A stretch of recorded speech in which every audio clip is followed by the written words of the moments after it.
अस्सलाम वालेकुम YouTube family, कैसे हैं सब लोग। आई होप आप सब लोग ठीक ठाक होंगे, मजे में होंगे जी। तो काफी लंबे अरसे के बाद बातचीत हुई है क्योंकि अब मेरे एक नहीं माशाल्लाह से दो बच्चे हैं और उनका ख्याल रखना बहुत ज़्यादा हेक्टिक हो जाता है, बहुत ज़्यादा ज़रूरी भी है क्योंकि बच्चों को टाइम देना होता है, फैमिली को टाइम देना होता है और मेरा ऑफिस भी होता है। तो ये सारे मामला चल रहे थे मेरे साइड बाय साइड, लेकिन अब इंशाल्लाह मैं प्रॉपर वीडियोज़ बनाऊंगी और इंशाल्लाह प्रॉपरली हम काम करेंगे। ठीक है जनाब। अच्छा जी, तो आज इस इम्पॉर्टेंट टॉपिक के बारे में बात करने आई हूँ जो मैंने खुद फेस किया और मुझे लगा कि मुझे इस बारे में आप सब लोगों को बताना चाहिए। आप जो हमारी फीमेल्स हैं वो इसको सफ़र करती हैं, इस बात को सफ़र करती हैं जी। तो टाइम ज़ाया किए बगैर मैं आपको बताती हूँ कि मैं जिस इम्पोर्टेंट टॉपिक के बारे में बात करने वाली हूँ वो है हमारा हेयर फॉल आफ्टर प्रेगनेंसी।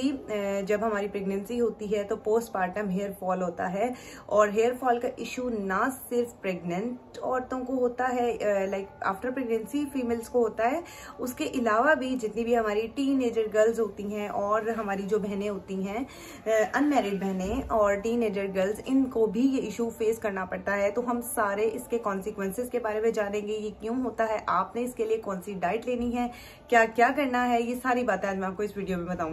तो स्टार्ट करते हैं अपनी वीडियो जी। तो फर्स्ट ऑफ ऑल बात ये है कि पोस्टपार्टम के बारे में बात कर ली जाए। पोस्टपार्टम हेयर फॉल मींस के प्रेगनेंसी या डिलीवरी के बाद जब आप अपना 9 मंथ का टाइम टेन्योर कंप्लीट करते हो, बेबी की डिलीवरी हो जाती है, उसके बाद आपका हेयर फॉल होना स्टार्ट हो जाता है और स्टार्टिंग में वो बहुत ज्यादा होता है, फिर कुछ अर्सा स्टॉप होता है और फिर स्टार्ट हो जाता है। लाइक ये क्यों होता है? ये इस वजह से होता है कि जब प्रेग्नेंट होती है फीमेल्स तो एस्ट्रोजन का लेवल बहुत हाई होता है। एस्ट्रोजन एक हार्मोन है जो प्रेगनेंसी में इंक्रीज हो जाता है। तो जैसे ही प्रेगनेंसी में इसका लेवल इंक्रीज होता है, इसके लेवल के इंक्रीज होते ही हेयर जो होते हैं वो हमारे थिक हो जाते हैं। हमारी हेयर की ग्रोथ के लिए अच्छा होता है। हेयर थिक हो जाते हैं, फॉलिकल्स जो होते हैं वो ऐसे लाइक लूज टाइट से हो जाते हैं और हेयर की ग्रोथ अच्छी हो जाती है और हेयर जो होता है वो फॉल स्टॉप हो जाता है।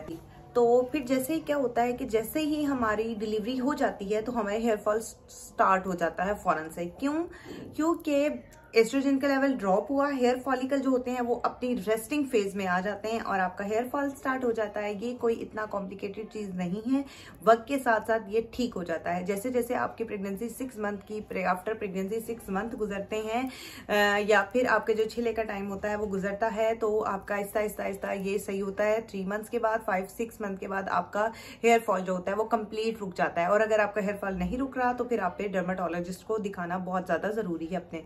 उसके बाद ये है कि इंपॉर्टेंट टिप्स हैं जिसके बारे में मैं बात करूंगी कि अब hair fall teenage girls को भी होता है, उसके अलावा जो कि लैक्टेटिंग वुमेन्स होती हैं उनको भी होता है और ये बहुत सारी वुमेन्स को एट ऑलमोस्ट हेयर फॉल जो इशू है वो चलता रहता है। तो हेयर फॉल की वजूहात क्या होती हैं? हेयर फॉल की वजूहात और हम लोग ये सारी दोनों चीजें मैं इकट्ठी करके आपको बता रही हूँ कि पोस्टपार्टम में भी अगर आपको हेयर फॉल है तो आपने किस तरह से इसको करना है, कॉप अप करना है, ये इसको किस तरह से मैनेज करना है, क्या क्या स्टेप लेने हैं जिससे आपका हेयर फॉल स्टॉप हो जाएगा।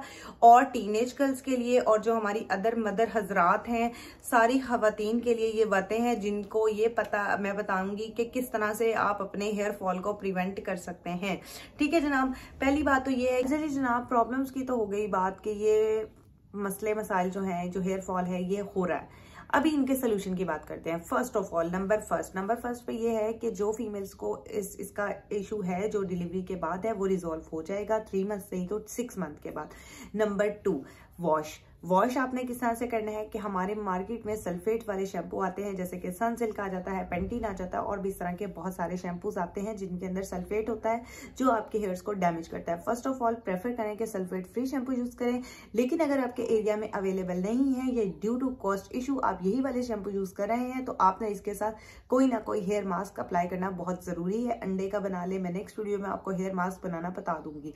उसके बाद हेयर ऑयलिंग करें, हेयर को लंबे अरसे तक हेयर ऑयलिंग ना करें, थोड़ी देर तेल लगाएं उसके बाद उतार दें। 45 मिनट्स का तेल जो है वह हेयर्स के ऊपर रखना रिकमेंडेड है।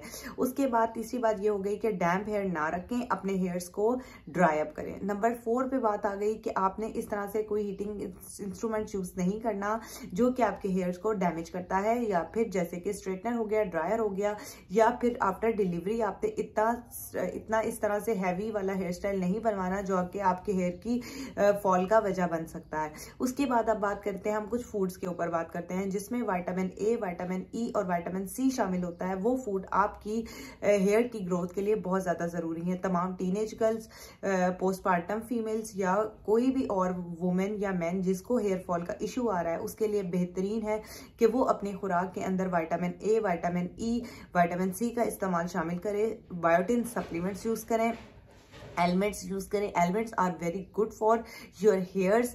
उसके बाद आपने एलिमेंट्स को रात को भगो के सो जाना है, भगो दें 5-7 एलिमेंट्स को और उसके बाद सुबह नहार मुंह खाएं, ये बेस्ट है। उसके बाद आप जनाब खुराक आपने वो शामिल करनी है जो हाई प्रोटीन हो, जैसे कि आपके अंडे हैं, जैसे कि आपके गोश्त हैं, सीरियल्स हैं, लिग्यूम्स हैं। इसके अंदर बहुत ज़्यादा प्रोटीन होती है क्योंकि आपका हेयर जो होता है वो प्रोटीन से मिलकर बना होता है, तो इसलिए आपको प्रोटीन रिच डाइट्स होती हैं, वो आपकी हेयर की ग्रोथ के लिए बहुत अच्छी है। अच्छा, यही कुछ टिप्स एंड ट्रिक्स हैं जो मैंने आपके साथ शेयर किए हैं, जो मैं यूज़ करती हूँ। मैंने अपने इंस्टाग्राम हैंडल पे बताया है कि मैं अपने हेयर की किस तरह से मतलब लाइक मेरे माशाल्लाह से बहुत लंबे बाल हैं और अच्छे हैवी बाल है माशाल्लाह से। तो मुझे बहुत सारे लोग, हालांकि मैंने इतने ज़्यादा ट्रीटमेंट्स करवाए हैं, केराटिन ट्रीटमेंट भी लिया और बहुत सारा हेयर कलर वगैरह भी मैं करवाती रहती हूँ, और मुझे उसके बावजूद, मेरे 2 बच्चों के बावजूद लोग मुझसे पूछते हैं कि क्या मैंने एक्सटेंशंस लगाई हुई हैं।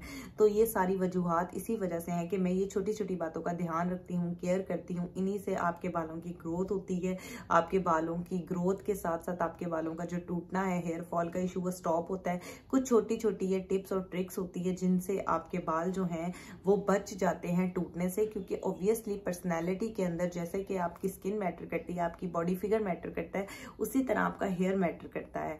तो अपना ख्याल रखना बहुत ज़रूरी है, स्पेशली फॉर फीमेल्स। आपको तो अपना ख्याल रखना बहुत बहुत बहुत ज़्यादा ज़रूरी है, क्योंकि आप अपने घर को भी देखना होता है, बच्चों को भी देखना होता है। एक अच्छी माँ ही एक अच्छी फैमिली बनाती है। और उसके बाद आप अपना ख्याल रखें और मेरे इंस्टाग्राम पे मुझे फॉलो करें। इंस्टाग्राम पे मैंने आपको मैं और भी बहुत सारी मैंने हेयर की मास्क रेमेडीज़ वगैरह शेयर की हुई हैं, वो आप देख लीजिएगा। अपना ख्याल रखिएगा। मिलेंगे अब नेक्स्ट वीडियो में। टिल देन, अल्लाह हाफिज़।